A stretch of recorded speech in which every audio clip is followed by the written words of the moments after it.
अंतर्गत मशरूम उत्पादन पर प्रशिक्षण दिलाया जाता है और उसमें भी शिक्षित होना जरूरी है। बटेर पालन पर प्रशिक्षण दिया जाता है। कड़कनाथ मुर्गा पालन पर प्रशिक्षण दिया जाता है। बकरी पालन पर प्रशिक्षण दिया जाता है। जैविक खेती पर प्रशिक्षण दिया जाता है। ये सब प्रशिक्षण देने के बाद प्रशिक्षण जो बेरोजगार युवक प्रशिक्षण लेते हैं तो उनको अनुदान के रूप में उस कार्य करने के लिए व्यवस्था किया जाता है जो उद्यान विभाग से होता है। उसी तरह उद्यान विभाग है, कृषि का ही अंग है उद्यान विभाग। इस योजना के अंतर्गत माली का प्रशिक्षण है, मधुमक्खी पालन का प्रशिक्षण है, केला, अमरूद, पपीता, नींबू, ड्रैगन फ्रूट, कटहल उत्पादन, ये अन्य प्रकार के कार्यक्रम ये उद्यान विभाग से चलाया जाता है जो प्रशिक्षण दिलाया जाता है। उसी तरह नर्सरी पर भी प्रशिक्षण दिलाया जाता है जो नर्सरी कैसे तैयार करेंगे और कैसे हम उसका तैयार करके बाजार में बेचेंगे। मशरूम उत्पादन पर भी प्रशिक्षण है। स्ट्रॉबेरी एक फल है, उसका भी प्रशिक्षण दिलाया जाता है जो कैसे हम उसका खेती करेंगे और मार्केट में उत्पादन करके बेचेंगे और अपने जीविका को उपार्जन करेंगे। फूल उत्पादन प्रशिक्षण है। इस प्रकार विभिन्न प्रकार के सब्जियों हैं, सब्जियां भी उसमें आता है।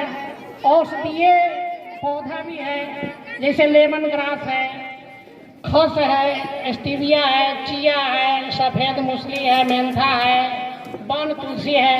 ये सब का प्रशिक्षण उद्यान विभाग से दिलाया जाता है जो प्रशिक्षण प्राप्त करके उसको अनुदान स्वरूप कार्य अपना व्यवसाय चलाने के लिए कार्य योजना दिया जाता है और मदद किया जाता है उद्यान विभाग से। उसी तरह कृषि का योजना भी है, कृषि का ही अंग है उद्यान और आत्मा है, उसी में कृषि भी है। कृषि का बीज उत्पादन का प्रशिक्षण दिया जाता है। मिलेट माने मोटा अनाज का भी प्रशिक्षण दिया जाता है। पहले जो उगता था मरुआ, सामा, कोदो, बाजरा, ज्वार, ये सब जो है अब बहुत छूट गया है।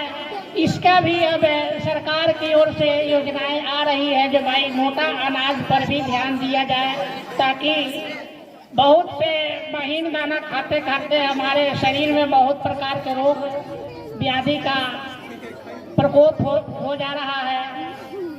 तो मोटा दाना पर भी, मिलेट सब पर भी ध्यान दिया जा रहा है, उसका भी प्रशिक्षण दिलाया जाता है।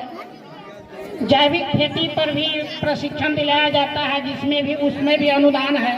अब जैविक खेती के लिए उसमें ज़्यादा करके हम आए हुए अभिभावक से अनुरोध करेंगे और अपने बच्चे छात्र छात्राओं से अनुरोध करेंगे कि ये अपने गार्जियन को, अभिभावक को बतावेंगे कि भाई हमारा खेत जो है उसे रासायनिक उर्वरक देते देते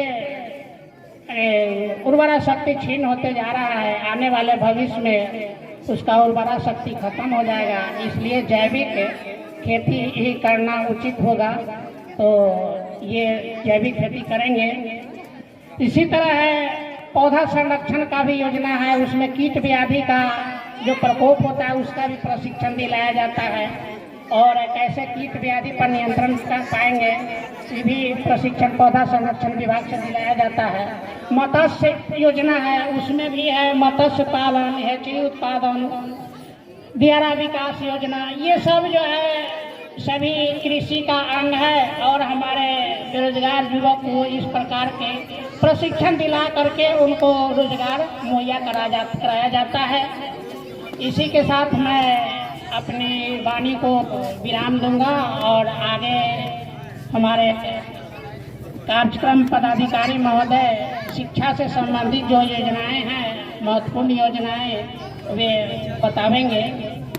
जय हिंद, जय भारत। धन्यवाद सर।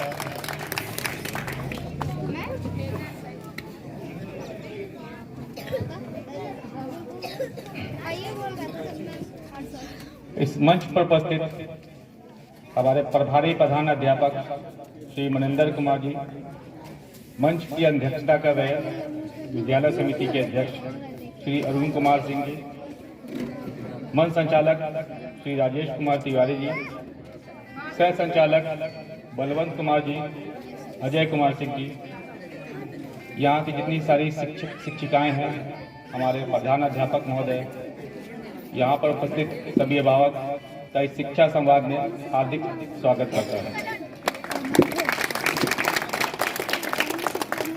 इससे पहले भी आप लोगों ने जाना होगा, इससे पहले एक चल रहा था जन संवाद में आप लोग भी उपस्थित हुई हैं। उसमें था कि सभी विभाग की योजनाओं की जानकारी दी जाती थी। तो ये स्पेशली किया जा रहा है, शिक्षा से संबंधित जो भी योजनाएं चल रही हैं उसके लिए शिक्षा संवाद करने का निर्देश बिहार सरकार के द्वारा दिया गया है। तो इसका उद्देश्य क्या है? शिक्षा संवाद जो हम लोग कर रहे हैं आज, इसका उद्देश्य क्या है? बिहार सरकार का सबसे बड़ा बजट जो है वो शिक्षा पर खर्च होता है। लगभग 22% जो है खर्च होता है शिक्षा पर, लेकिन उसका लाभ हम लोग जो है सभी लोग ले नहीं पाते हैं। उसी की जानकारी देने के लिए आज जो है शिक्षा संवाद का आयोजन किया जा रहा है। तो बहुत सारी योजनाएं चलती हैं, तो आज हम लोग डिस्कस करेंगे। जैसे 3 तरह की योजनाएं चलती हैं शिक्षा में। एक है जो सीधे डायरेक्ट लाभुक, जिससे डायरेक्ट बेनिफिट उठाते हैं। कुछ और अन्य महत्वपूर्ण योजनाएं हैं। और एक चलती है उड़ान भरने के लिए, यानी 12वीं पास छात्र छात्रा को उड़ान के लिए जो योजना चलती है, राज्य सरकार की योजना शिक्षा से, उसके बारे में हम लोग जानकारी लेंगे।